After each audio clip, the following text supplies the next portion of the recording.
In today's video, I'm going to teach you insert video title here.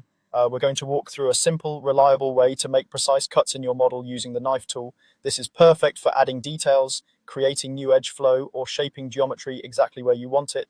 The key is to stay calm, place points intentionally, and confirm only when you're satisfied with the result. First, make sure you're in edit mode. That's the workspace where you can work directly with the building blocks of your mesh, vertices, edges, and faces. If you're seeing your object as a whole and can't select individual components, you're probably still in object mode. Switch to edit mode so you can cut into the actual geometry. Next, press K to activate the knife tool. You'll notice the cursor changes to indicate the tool is ready. From this point on, you're not committing anything yet, you're sketching the path of your cut. Think of it like drawing a route the cut will follow on the surface of your model. Click on the mesh to place your first cut point. Choose a clear starting spot on an edge or a face. You'll see a small marker appear and a faint line will preview where the next segment will go.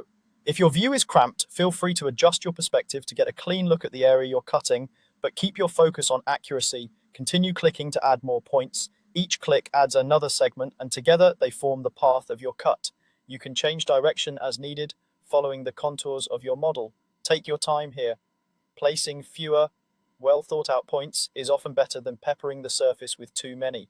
As you go, watch how the previewed line travels across faces. It'll give you a good sense of the edges that will be created when you commit. When you're happy with the path, press enter to confirm the cut. Blender will finalize the operation and create new edges along the exact route you laid out. Faces will be split where needed and your topology will update instantly. From there, you can continue modeling as usual, now with the added geometry exactly where you needed it. If at any point during placement you decide it's not working out, press S key to cancel.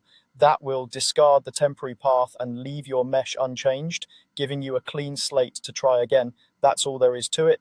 Practice placing deliberate points, confirm only when you're confident, and use cancel freely while exploring different cut paths.